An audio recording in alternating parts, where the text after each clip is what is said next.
నీకు ఇప్పటికే 2 సార్లు హార్ట్ స్ట్రోక్ వచ్చింది. ఇంకోసారి వచ్చిందంటే బ్రతకడం కష్టం. నీకు చాలా సార్లు చెప్పాను నువ్వు ఎక్కువ పని చేయకుండా రెస్ట్ తీసుకోవని. కానీ నువ్వు కూతురు కూతురు ఆనందం అని చెప్పి నీ ఆరోగ్యం పాడు చేసుకుంటున్నావు. ఇలా అయితే బ్రతకడం కష్టం అయ్యా. నా కూతురి ఆనందం కంటే నాకు ఏది ముఖ్యం కాదు. తనని ఆనందంగా ఉంచడంలోనే నేను ఆనందంగా ఉంటాను. నాన్న త్వరగా రా నాన్న, నాకు బాగా ఆకలిస్తుంది. తొందరగా ఇంటికి వెళ్ళిపోదాం. మరేం పర్లేదు డాక్టర్, నేను చూసుకుంటాను. నాన్న నాకు బాగా ఆకలిసినప్పుడు ఆ ఆకలి తెలియకుండా ఒక పాట పాడతారు కదా, పాడండి నాన్న.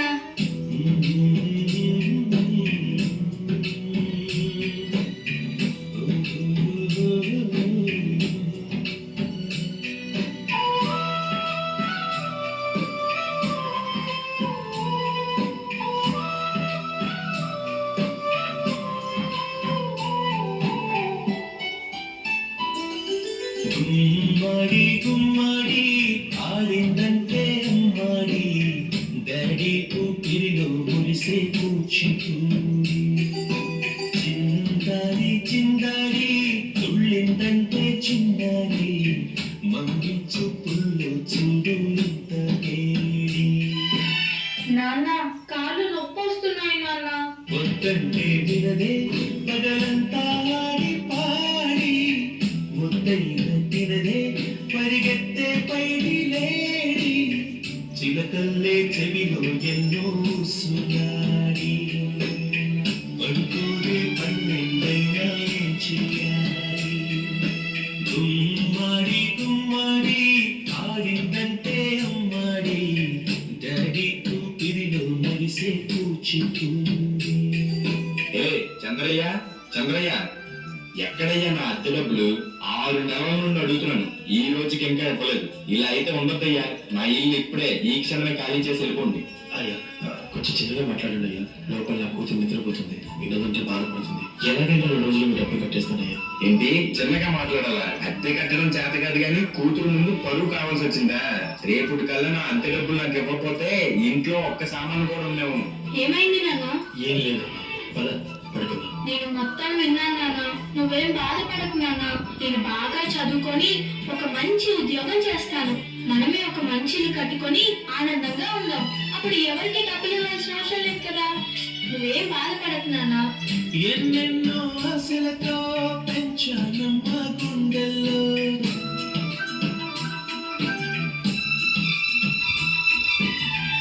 ఎన్నెన్నో ఆశలతో పెంచానమ్మ గుండెల్లో నువ్వే నా కలలన్నీ పెంచలేని కన్నుల్లో నా తల్లివి నువ్వు నీ తండ్రిని నేను ఎవరినెవరు లాలిస్తున్నారు. ఏమైంది నాన్న? డాన్స్ చెయ్యి, డాన్స్ చెయ్యి నాన్న. చిత్తంగా చూస్తుంటే నీ కన్నుకు పొంగిందే ఆ చూపులు పాలవెల్లి. నాన్న రేపు నాకు ఢిల్లీలో ఇంటర్వ్యూ ఉంది. అందులో కానీ నేను సెలెక్ట్ అవుతే 60,000 జీతం వస్తుంది. ఇక మన కష్టాలన్నీ తీరిపోతాయి, హ్యాపీగా బ్రతికేయచ్చు. నీ ప్రశ్నలు నీవి ఎవ్వరూ బదులెవ్వరుగా.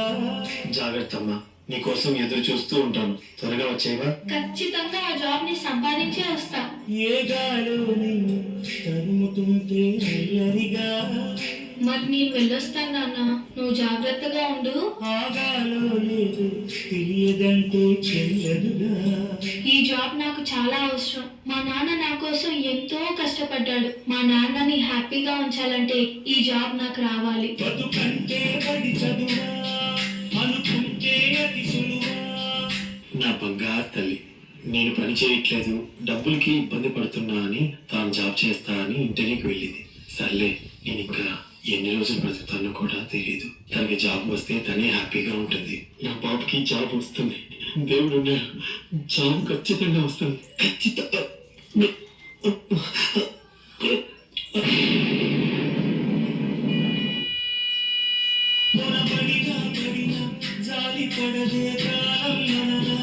You are selected.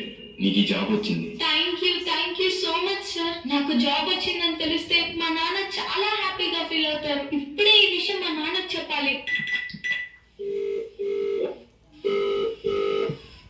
ఏంటి నాన్న ఫోన్ లిఫ్ట్ చేయట్లేదు? లేదు. సరేలే, డైరెక్ట్ గా వెళ్ళి సర్ప్రైజ్ చేద్దాం. ఆయన హ్యాపీగా ఫీల్ అవ్వడం నేను కళ్ళారా చూడాలి. ఒక నిమిషం ఆగిపోయేను వచ్చేదాకా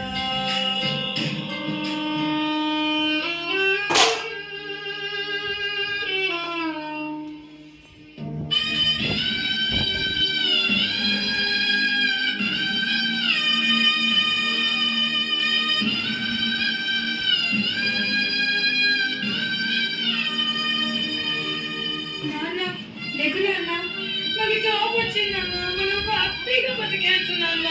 నాన్న లేకు నాన్న, నాకు భయం వేస్తుంది నాన్న. నాన్న లేకు నాన్న. నాన్న, ప్లీజ్ నాన్న, లెగిసి చూడు నాన్న. అందులో కానీ సెలెక్టెడ్ 60,000 జీతం వస్తుంది. ఇక మన కష్టాలన్నీ తీరిపోతాయి. హ్యాపీగా బ్రతికేయచ్చు. నాన్న లేకు నాన్న, నాతో డాన్స్ చేస్తావు కదా నాన్న, ఇప్పుడు కూడా చేద్దాం లే నాన్న. నాతో కలిసి డాన్స్ చేయి నాన్న, ప్లీజ్ నాన్న. నాన్న నాన్న